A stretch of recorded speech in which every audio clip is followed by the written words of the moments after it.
Hello everybody, welcome back to Cars and Coffee, one of the greatest car shows you can ever go to. And this one was no exception here at the M1 racetrack. And there were quite a few spectacular vehicles, starting off with the crazy Swedes. From Saab here, we had a Saab 9.3 wagon, as well as, more interestingly, a 1950s, I believe, 1960s Saab 96 rally car. It has the fog lights, has the stickers on it. It's got the whole shebang. It is a proper rally Saab. I love that. That's brilliant, the 96. Too bad it's not green, though. Also, from Sweden, Volvo showed up with the 850 Turbo, not the wagon, unfortunately, not the 850R. However, this competed in the British Touring Car Championship, came third overall, and, it's the sibling to the wagon, so that's automatically a win, The Germans made quite an arrival with a surprising one, the BMW M850iX, or whatever it is, and that was brand new, actually. Same thing with lots of M3s, this was the E46. There was the James Bond car that was not cut in half for some reason, the Z8. Very strange not to see that cut in half. And there were many BMWs. But this one caught my attention. BMW 2002 Turbo. I had seen one of these before, but it was bright orange. This one looks a lot nicer in red. Also, I love the one exhaust. Right in the center. Just one. And although this 1M is very impressive, it's not as impressive as the car next to it. Yeah. It's almost stock, I swear. Massive carbon diffusers, wing that's as tall as the roof, and a very heavily modified straight six engine. But this was by far my favorite BMW of the show, the Z3 Coupe, the wagon estate shooting brake thingy. It's all out of proportion. It's very blue from the factory. I love it. It's different. I only see it in racing games, so seeing it in person is very nice. There were some Volkswagen Rabbits in attendance, basically the Golf GTI, but they renamed it the Rabbit because they think America likes rabbits. Don't know. But yeah, seeing a Volkswagen Golf Rabbit GTI is very cool. And then we have the Porsches. There were a lot of Porsches, not many of them that interesting, to be honest. Lots of 911 GT3s, the base models, not the RS or anything. But there was a 356, which is, I love seeing 356s, and one of the more gorgeous 911s. Not always the biggest fan of the 911, just because they're so common around here, but these were a few exceptions. This is the 718 Cayman, I believe. And this is notable not only because of the paint job, but because it has two wings. Has the stuck fixed wing and the active arrow on the rear. Because two wings is always better than one. Double the downforce, baby. Double the downforce. And this is a rallycross, like tarmac rallying Porsche 911 Carrera. It's got the fog lights, it's got the rally mud flaps, it's got the whale tail. And in case you think, oh, that vehicle looks familiar, which I thought too, that is because it is a changed, updated version of a car I saw last year at Cars and Coffee. So it's nice to see an old friend, reworked in a different way, from rallycross to rallying. And then we have the Italians. There were a lot of Italians. The Alpha Spider comes to mind right away. There were a few Ferraris, not many of them very interesting, but there was the 430 Stradale 16M thingy-majigger, and a very beautiful Ferrari 328 in all black. It's a very good looking car, especially in black or white. Then the Brits. The Brits had a Aston Martin DB9, which I can imagine it would be very difficult to work in the engine compartment. It's quite cramped in there with that V12. Then we have the full-on official, very stylish Jag F-Type. Very good-looking car. Indeed, that Jag. Lotus in the same color, actually. Lotus, there were a few Lotus here. Range Rover actually made a surprising attendance with the Sport SVR modified. And, of course, the Defender, the best Land Rover in the world, unquestionably. Now we have the happiest car in the world. Look at it, it's so cute with the headlights and the smile. It's so adorable, the Austin Healey Sprite. And the MG Classic Roadster, I don't remember the exact name of it. And a Triumph, a TR6, I saw this in Forza. But yes, a Triumph TR6 Pi. There you go. Did not expect to see that. And, come on, it's a classic Mini. And, yes, there was a Mini Moke, which would have been the best car in show, because look at it, it's bright orange, it's a Mini design for the Air Force, and is off-road. I love it. However, there were a few other options, because there was a Lotus Esprit twin-turbo V8. And I love the Moke, but the Esprit Turbo V8 is just better. Alright, it's just better. I think it's better looking, it's faster, it's mid-engine, it's glorious, and it gets stoned to death in Argentina.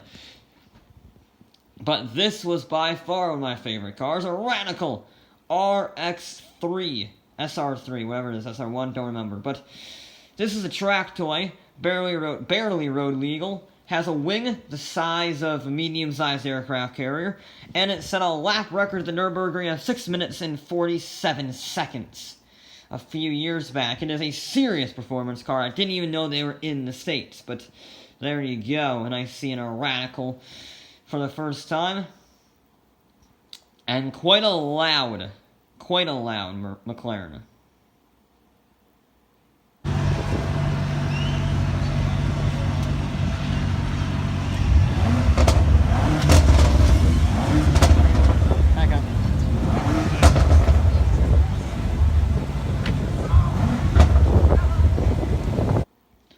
Now, the Japanese were in full attendance, as you would expect, with a very clean-looking Honda NSX convertible bright red. I love the color on that one, I will be honest.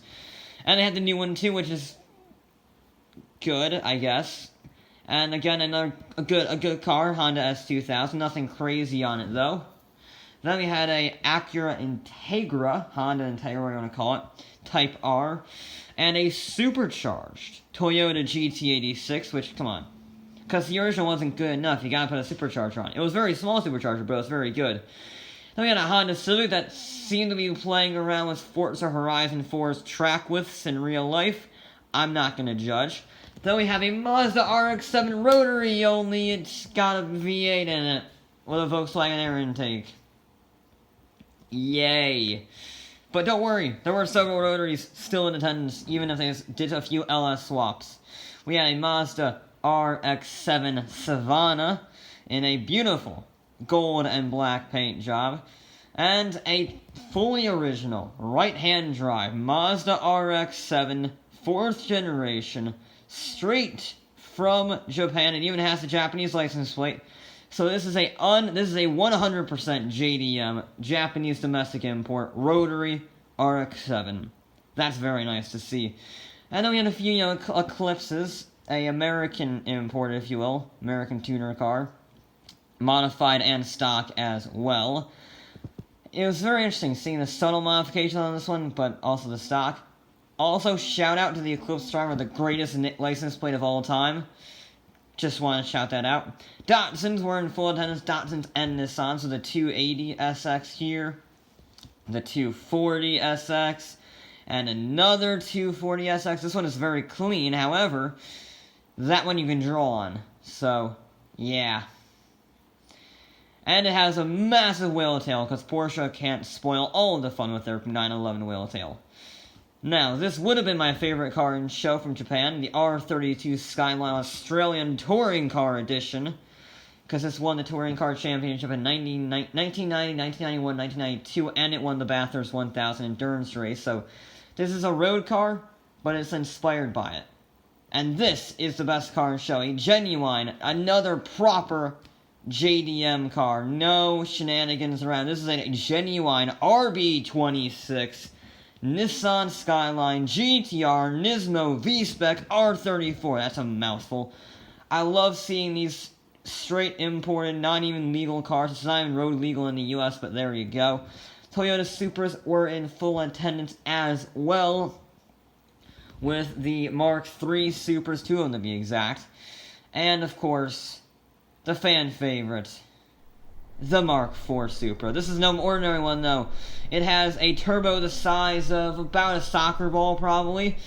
From its 2JZ, it has an exhaust pipe the size of an orange, and tires that are about as thick as a mountain. It is a proper 800 horsepower estimated dragster, and I love it.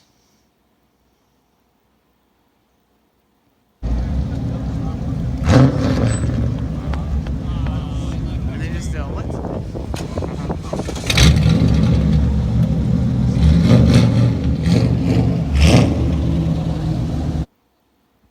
The Americans showed up with a fair amount of cars, including this, like, greenish, lime green Mercury Cougar, a proper dragster. I mean, they had all sorts of muscle cars. They had sports cars and the Corvette.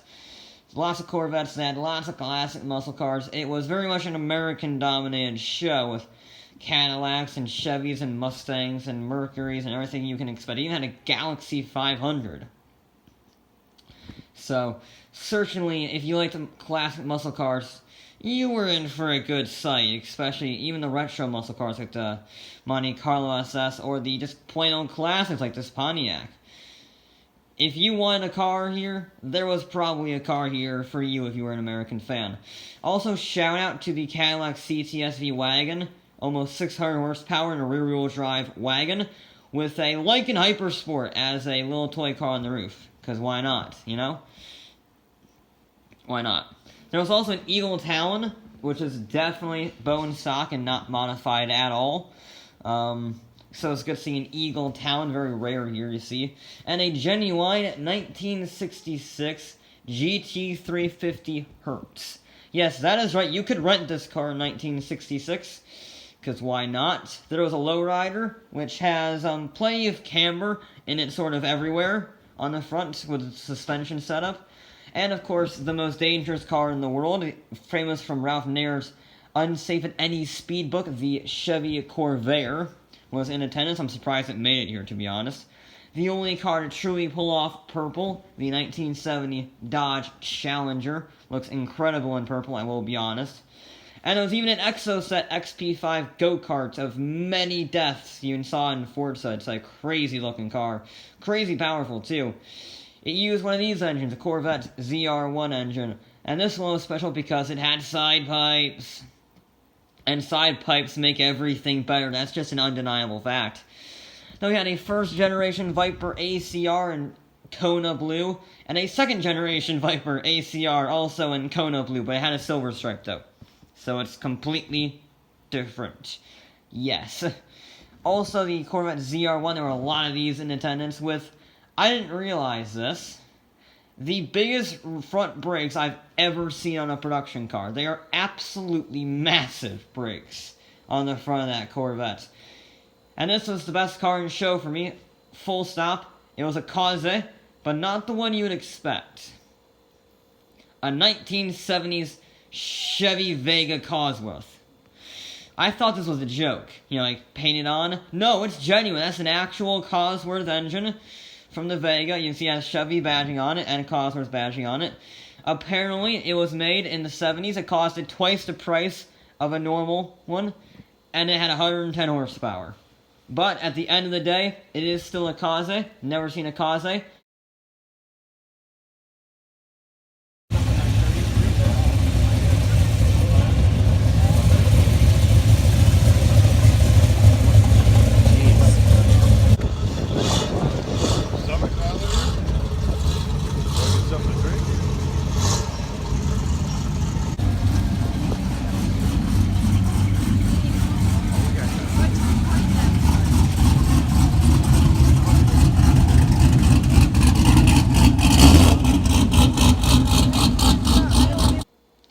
Now, these are more of the oddballs, and we start off with, well, a very unique race car, a Can-Am car, I believe, from Shelby. Can-Am is one of the craziest motor racing series you will ever know of in your life. It's absolutely mental. And this is a prime example of it before its prime.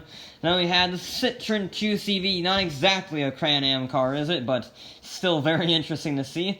We had a few junker demolition derby cars in attendance as well. not very difficult to replicate them, I will be honest. I see some duct tape in a crash car. This was very close to being best in show, the Ford Falcon XR6, because it's a Ute. It's a right-hand drive Ford Falcon Ute from Down Under. Come on. That is spectacular, seeing a Ute in person, straight from Australia, no less. Very rare to see those. So, there's not many car shows left. College is going to be a twat when it comes to that, but not a bad way to spend your Saturday, is it?